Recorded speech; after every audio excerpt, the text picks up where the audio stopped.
बिस्मिल्लाहिर्रहमानिर्रहीम। अस्सलाम वालेकुम नाज़रीन, आप यूट्यूब चैनल देख रहे हैं। मैं इमरान खान हूँ। हुकूमत पाकिस्तान ने आज यौम तशक्कुर मनाने का ऐलान किया है कि शुक्र अदा किया जाए अल्लाह ताला का, और जुम्मे का दिन है। यौम तशक्कुर मनाया जाए इसलिए कि पाकिस्तान को अल्लाह ताला ने फ़तह अता फ़रमाई है, कामयाबी अता फ़रमाई है। इंडिया के साथ जो लड़ाई हुई, ख़ुसूसन पाकिस्तान एयरफोर्स को अल्लाह ताला ने बड़ी इज़्ज़त से नवाजा है, इंडिया के गुरूर को खाक में मिलाया। उनके 3 राफेल तैयारे मुबैना तौर पे, जो अब तक इतलात आ रही, कोई 2 कहता है, कोई 3 कहता है, लेकिन 5 तैयारे और बाद इतलात के मुताबिक 6 तैयारे इंडिया के जो है वो ज़मीन बोस हो गए हैं।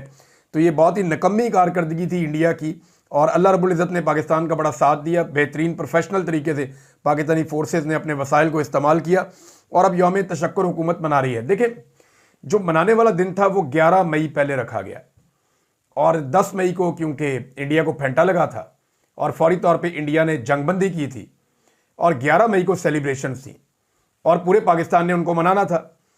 तो हुआ ये कि पाकिस्तान तहरीक इंसाफ ने तो सेलिब्रेशंस की, तहरीक इंसाफ पूरे पाकिस्तान में निकली। पंजाब के अंदर ही लगभग जो दावा किया गया तहरीक इंसाफ की जानिब से, छोटे बड़े 500 से ज़्यादा प्रोग्राम किए गए।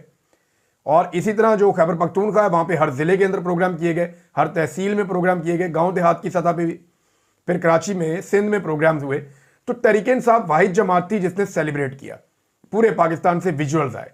अभी भी मेरे पास तकरीबन 100 के करीब वीडियोस मौजूद हैं जो पाकिस्तान भर से हमें मौसूल हुई थी और मेरे रिकॉर्ड में पड़ी हुई है, और वो सारी अलग अलग वीडियोस हैं। कहीं पे कम लोग हैं, कहीं पे ज़्यादा लोग हैं, लेकिन तहरीक इंसाफ के और पाकिस्तान के झंडे उठाकर यौम पाकिस्तान मना रहे थे और पाकिस्तान जिंदाबाद रैलियाँ निकाली गई थी। इनमें से चंद रैलियों पर पाकिस्तान तहरीक इंसाफ के लोगों पर मुकदमा दर्ज किए गए, उन्हें गिरफ्तार किया गया, लेकिन अगले ही दिन छोड़ दिया गया। और इस मरतबा ज़रा जल्दी छोड़ दिया गया पाकिस्तान तहरीक इंसाफ के लोगों को।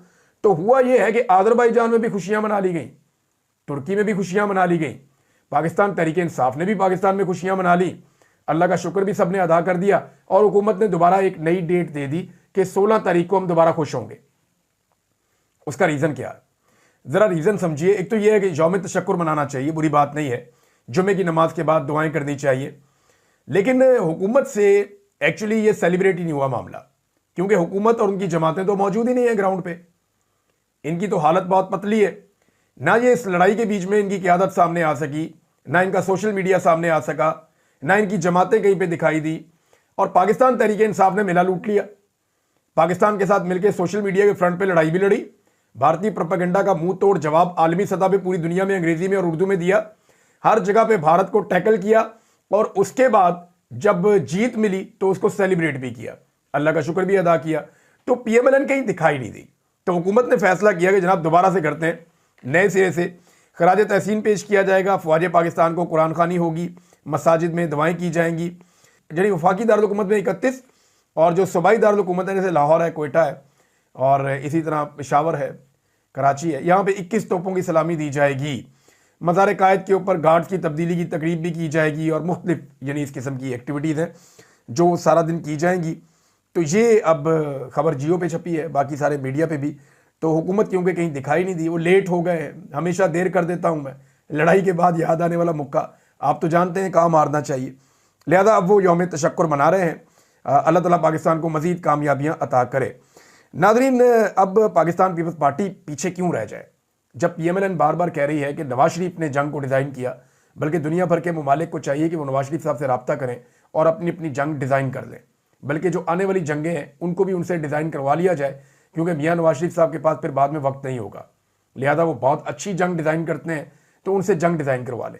अब जब मियाँ साहब जंग डिज़ाइन कर रहे थे तो जरदारी फ्रंट पर लड़ रहे थे, ये पीपल्स पार्टी पीछे कैसे रह सकती है।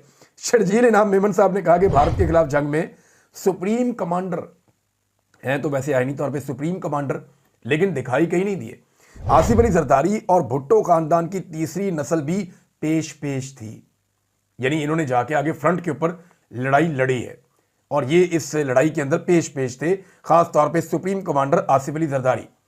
क्या आपको याद है कि आपने आखिरी मरतबा आसिफ अली जरदारी को कब देखा था? मैंने आखिरी मरतबा उनको एक तकरीब में देखा जहां वो बोलने की कोशिश कर रहे थे, लेकिन वो सही से बोल नहीं पा रहे थे। उम्र का तकाजा भी है, अल्लाह ताला उनको सेहत अता फरमाए। उसके बाद मैंने एक दफ़ा उनको अस्पताल के एक बेड के ऊपर लेटे हुए भी देखा था। फिर शायद उनका कोई विजुअल आया था, वो किसी से कोई मुलाकात कर रहे थे, बस इसके अलावा तो मैंने आसिफ अली जरदारी साहब को काफ़ी अरसे से देखा ही नहीं। तो जब आपने उन्हें देखा ही नहीं तो उनकी एक्टिविटीज़ कहाँ से हो गई? ये कहां से लीड कर रहे थे जंग में सुप्रीम कमांडर आसिफ अली जरदारी और भुट्टो खानदान की तीसरी नस्ल, ये कहां से पेश थी, ये तो मुझे समझ नहीं आ रही। ऐसा लगता है कि जंग नवाज शरीफ साहब ने डिज़ाइन की है, जरदारियों ने फ्रंट फुट पे जाके लड़ी है और कौम ने और इदारों ने बैठ के सिर्फ तमाशा देखा है और तालियां पीटी हैं कि जनाब क्या आपने जंग डिज़ाइन की है और क्या आपने जंग लड़ी है। नाज़रीन, पाकिस्तान तहरीक-ए-इंसाफ ने दोबारा एक बड़ा फैसला किया है और जब भी पाकिस्तान तहरीक-ए-इंसाफ ऐसा बड़ा फैसला करती है तो उसके नतीजे में क्या होता है वो मैं आपको बाद में बताता हूँ, लेकिन ज़रा तहरीक-ए-इंसाफ का फैसला आप देख लीजिए। और क्योंकि ये सारी क़यादत इकट्ठी हुई थी पाकिस्तान तहरीक-ए-इंसाफ की, पेशावर में चारों सूबों गिलगित बल्तिस्तान और आज़ाद जम्मू कश्मीर के सदूर और जनरल सेक्रेटरीज इकट्ठे हुए, उनका इजलास हुआ और उसमें ये इत्तफाक कर लिया गया कि अब एहतजाजी तहरीक चलाई जाएगी इमरान खान साहब को रिहा करवाने के लिए। और पीटीआई जो है वो इसका लायामल मरकज़ी क़यादत के साथ बातचीत करेगी, फिर इसकी मंजूरी दी जाएगी। इसमें जो है वो इमरान खान साहब से भी मुशावरत की जाएगी और फिर पाकिस्तान तहरीक-ए-इंसाफ अपनी तहरीक को आगे बढ़ाएगी। ये उसूली तौर पर तय हो गया कि तहरीक-ए-इंसाफ ने अब तहरीक चलानी है। सारे सूबों के सदर, जनरल सेक्रेटरी वो सारे बैठ गए, उन्होंने कहा ठीक है, आज़ाद कश्मीर से भी आ गए कि तहरीक चलेगी। लेकिन जैसे ही कभी तहरीक चलने की बात होती है तो उसके पैरेलल एक और बात जो है वो लॉन्च हो जाती है।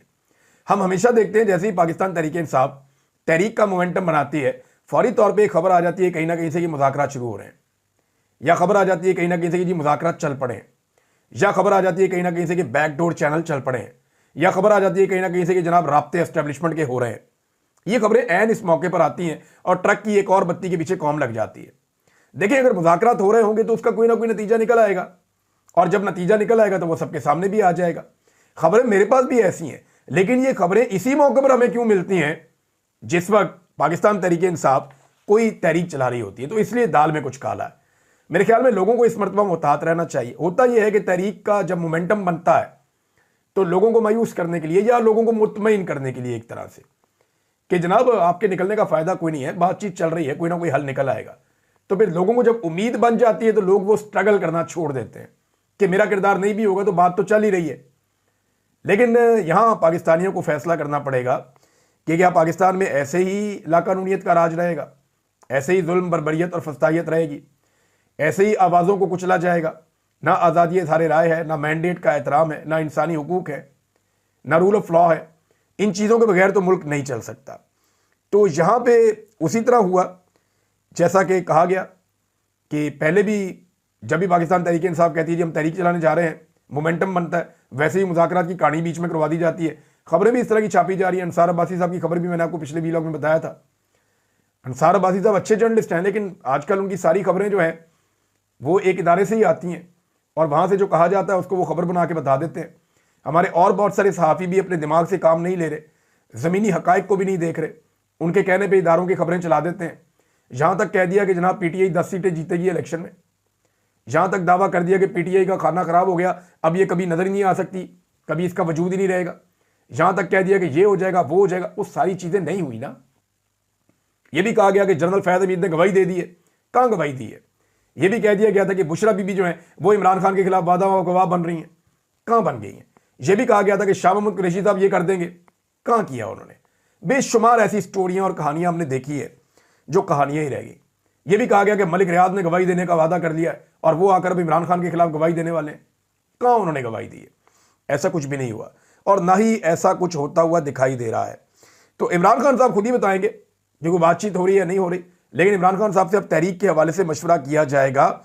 अब इस मौके पर इमरान खान साहब ने कहा कि मेरी जो तवज्जो है वो तहरीक पे और तंजीम साजी पे।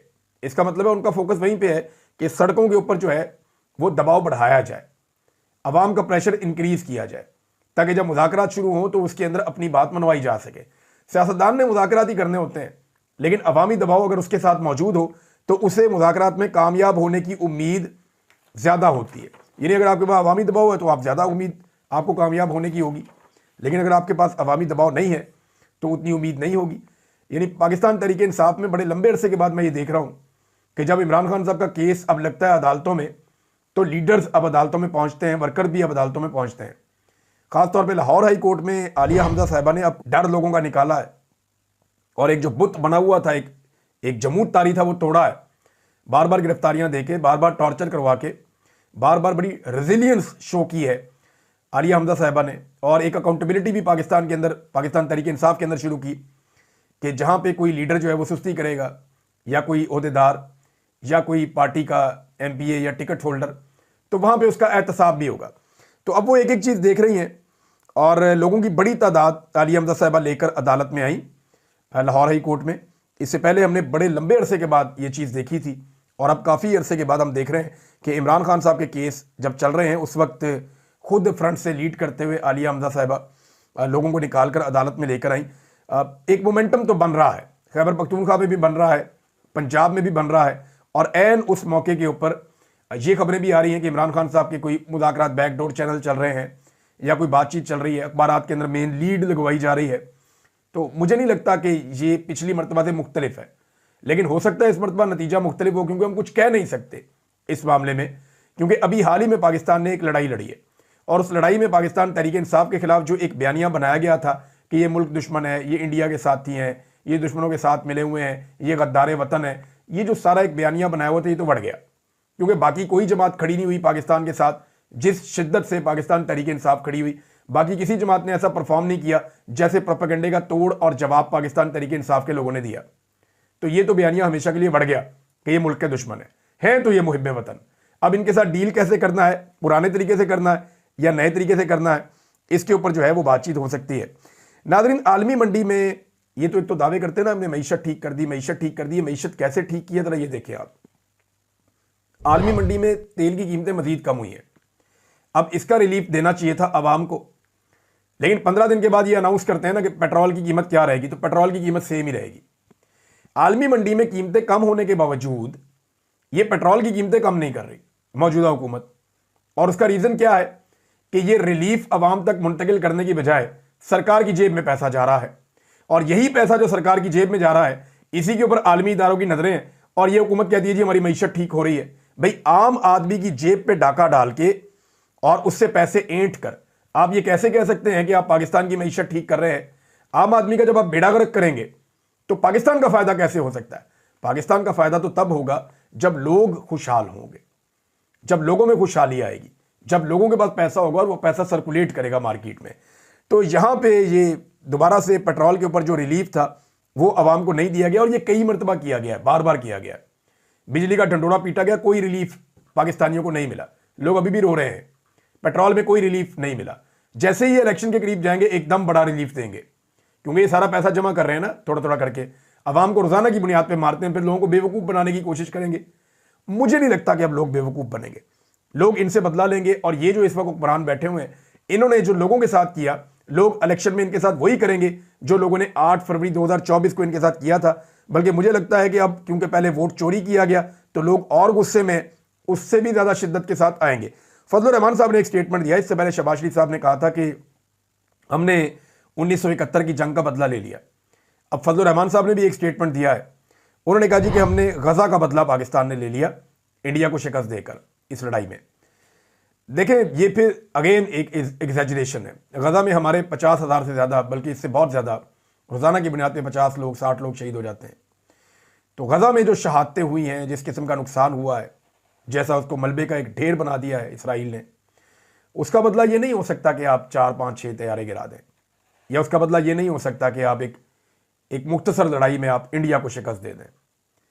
गजा का बदला ये नहीं हो सकता। हाँ, ये ज़रूर हो सकता है कि थोड़ी आपके दिल को तसल्ली मिले कि क्योंकि इसराइल उनका साथ दे रहा था और इसराइल वहाँ पे फ़लस्तीनियों के ऊपर जुल्म कर रहा है, लिहाजा इसने वहाँ पे उनका साथ दिया, और वहाँ इंडिया को क्योंकि शर्मिंदगी उठानी पड़ी तो हमारे दिल को कुछ तसल्ली मिले। लेकिन ये वो लेवल नहीं है। ये गजा का बदला भी नहीं हो सकता और 1971 का बदला भी नहीं हो सकता। वो मैंने आपको पहले बताया कि 1971 में हमारे 90,000 कैदी थे, हमारा आधा मुल्क टूट गया था। आज इंडिया के साथ ऐसा कुछ भी नहीं हुआ। तो ना ये 71 का बदला है, ना ये गजा का बदला है। ये ज़रूर है कि अल्लाह रब्बुल इज़्ज़त ने हमें इज़्ज़त अता फरमाई है।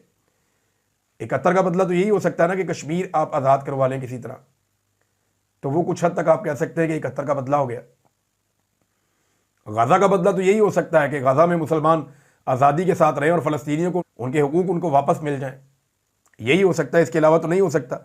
मोहम्मद बिन सलमान को अल्लाह ताला ने काफ़ी अभी मुकाम दिया है पूरे रीजन में, और वो बड़ी शख्सियत बनते चले जा रहे हैं। डोनाल्ड ट्रंप से भी उनके बड़े अच्छे ताल्लुकात हैं, आलमी सतह पे वो अपने आप को मनवा रहे हैं। अभी यूक्रेन और अमेरिका के बीच में भी जो सालसी है उसका किरदार उन्होंने अदा किया पाकिस्तान और इंडिया के बीच में भी, और दीगर जगहों पे भी, ईरान के साथ भी वो अपने मामलात कर रहे हैं। तो मोहम्मद बिन सलमान को जितना पजीराई मिल रही है उस हिसाब से उनकी जिम्मेदारी भी बढ़ रही है।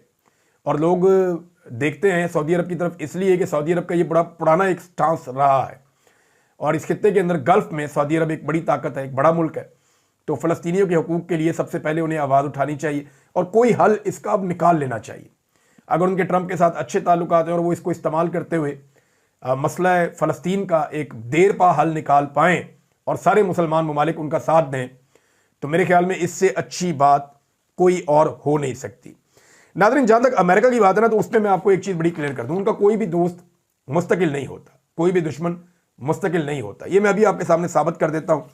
लेकिन पहले जो इंडिया ने कर दिया फ्रांस के साथ, इंडिया की हरकतों की वजह से इस वक्त सिचुएशन ये पैदा हो गई है कि तैयारे खरीद रहा था इंडोनेशिया फ्रांस से, और यही राफेल तैयारे वो ले रहा था। ये 8.1 अरब डॉलर की डील थी। अब ये इंडोनेशिया फ्रांस से 42 राफेल तैयारे ले रहा था, 8.1 डॉलर का मुआहदा था, और इस वक्त उनकी आवाम बहुत तनकीद कर रही है और मुआहदा खतरे में पड़ गया कि ये राफेल तैयारे लेने या नहीं लेने। ये तो चाइनीज़ तैयारों ने गिरा दिए हैं और इतने पैसों में आपको चाइना के बड़े शानदार तैयारे मिल जाएंगे। तो बहुत मुमकिन है कि ये आइडिया शिफ्ट होके या ये ऑर्डर जो है ये शिफ्ट होके चाइना की तरफ चला जाए और चाइना का एक फ़ायदा हो जाए। और ये एक नहीं है, ये बहुत सारे फ़ायदे चाइना के हो सकते हैं फ्यूचर में। जो है वो आप देखेंगे कि यूरोप और दीगर जगहों से भी चाइना की जो दिफाई मसनूआत हैं उसकी तरफ मुल्क तवज्जो देना शुरू कर देंगे। स्पेशली सेंट्रल एशिया की मार्केट है, अफ्रीका की मार्केट है, बाकी दुनिया की मार्केट है। जब अच्छे तैयारे अच्छी चीज़ें चाइना बनाएगा तो वो तो बिकेंगी। तो राफेल के लिए बुरी खबर है, और ये शर्मिंदगी करवाई है आपके सामने ही है इंडियन पायलट्स ने या इंडियन एयरफोर्स ने, ये आपने देख लिया।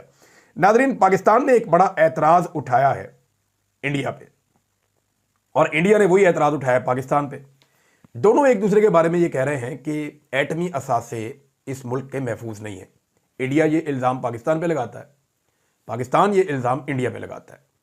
लेकिन एक खबर जो बार बार छप चुकी है, और मैं इस पे माजी में वीलॉग कर चुका हूं कि 2-3 मरतबा ऐसे वाक़यात हुए कि इंडिया में मुख्तलिफ लोग पकड़े गए और उनसे यूरेनियम बरामद हो गई। ये यूरेनियम से एटम बम बनता है, ये उसका बेसिक एलिमेंट है, और इसी को इस्तेमाल करके एटम बम बनाया जाता है। और वहाँ पे आरएसएस की एक आइडियोलॉजी है, नरेंद्र मोदी की अपनी एक आइडियोलॉजी है, वो बड़ी सख्त है। लेकिन जैसे उसने जंग छेड़ दी बगैर किसी सबूत के, तो ये बड़ी ख़तरनाक बात है। दुनिया को इसकी तरफ तवज्जो देनी चाहिए। और इल्ज़ामात तो दोनों मुल्क एक दूसरे पे लगाते रहेंगे। सारी दुनिया जानती है पाकिस्तान के जो एटॉमिक एसेट्स हैं वो काफ़ी महफूज हैं, और इस बारे में दुनिया जो है इत्मीनान का इजहार भी करती रहती है।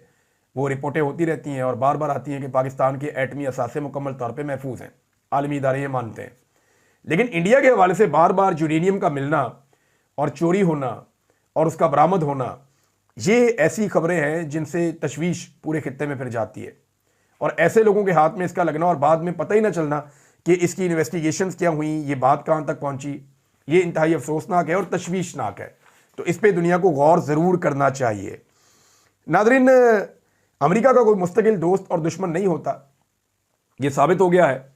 यानी ये अगर आप देखें, अबू मोहम्मद अल जुलानी ये मुलाकात कर रहे हैं जनाब डोनाल्ड ट्रंप से।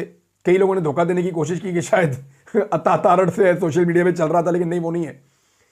ये जो अल जुलानी है, मोहम्मद अल जुलानी, ये 2003 से 2006 तक इराक में अमरीकी फ़ौजियों से लड़ते रहे। फिर अमेरिका ने इन्हें गिरफ्तार कर लिया, 6 साल इनको अपनी कैद में रखा, फिर ये छूट गए। उसके बाद फिर ये अमरीकी इत्तेहादियों के साथ और अमेरिकन के साथ लड़ते रहे।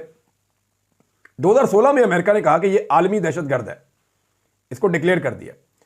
इस आदमी को पकड़ने के लिए, जो मालूमात देने के लिए अमेरिका ने इनाम रखा था उस वक्त, वो $10 मिलियन का इनाम था। ये सारी इंफॉर्मेशन मोहम्मद नवाज खान ने शेयर की है और मैंने इसको चेक भी किया है, ये मालूमात ठीक है। अमेरिका ने इसके सर के ऊपर इनाम भी रख दिया था और ये दहशतगर्द था। और अब देखें आप कि ये शख्स जो है वो डोनाल्ड ट्रंप से मिल रहा, और इसको बाकायदा सदर कबूल भी किया अमेरिका ने वहाँ पे शाम में, और शाम के ऊपर से पाबंदियाँ भी ख़त्म की हैं। तो कोई मुस्तकिल दोस्त, कोई मुस्तकिल दुश्मन अमेरिका का नहीं होता। वो वर्ल्ड में सुपर पावर के तौर पे रहना चाहता है, अपने मफाद के मुताबिक फैसले करता है। और अभी जब वो डोनाल्ड ट्रंप निकले अमेरिका से, तो उन्होंने अरब ममालिक का दौरा किया, क्योंकि उनको पता है कि ये पैसा जो उनको अरब देंगे या अरब से वो जो पैसा निकाल कर ले जा सकते हैं या इन्वेस्टमेंट वो ले जा सकते हैं अपने मुल्क में, इतना पैसा उन्हें यूरोप से या किसी और जगह से नहीं मिलेगा। तो अरब ममालिक का उन्होंने दौरा किया, सऊदी अरब से शुरू किया, कतर गए, यूएई गए। अब कतर ने इस वक्त एक ऐसा मुआहिदा किया अमेरिका के साथ जो फिजाई तारीख का दुनिया का सबसे बड़ा मुआहिदा है। तारीख बदल के रख दी उन्होंने। वो लगभग 210 तैयारे खरीदने जा रहे हैं अमेरिका की एक बड़ी कंपनी से, बोइंग कंपनी से। 210 तैयारे। बोइंग आपको पता है दुनिया की बड़ी कंपनी है, ये बनाती है दुनिया भर में जेट्स, बड़े तैयारे जो पैसेंजर प्लेन्स हैं वो बनाती है।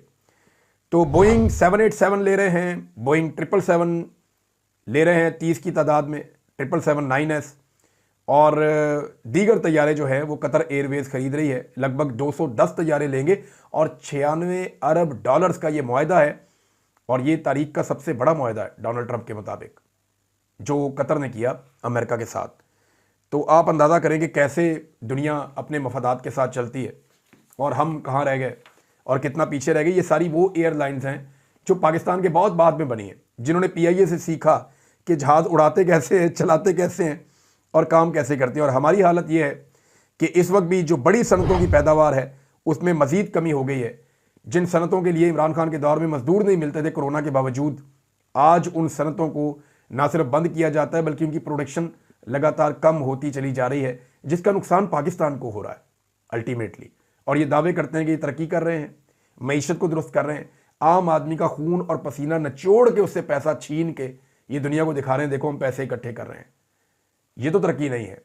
तरक्की वो होती है जब आम आदमी तरक्की करता है, वो अपलिफ्ट होता है, ऊपर आता है। तरक्की वो होती है जब पूरा पाकिस्तान एक साथ आगे बढ़ता है। इसको अब कैसे तरक्की कर सकते हैं कि पैसे इकट्ठे कर दिए, आलमी इदारों को दिखा दिए, उन्हें खुश कर लिया। अब तक के लिए इतना ही। अपना ख्याल रखिएगा, अपने इस चैनल का भी। अल्लाह हाफिज़।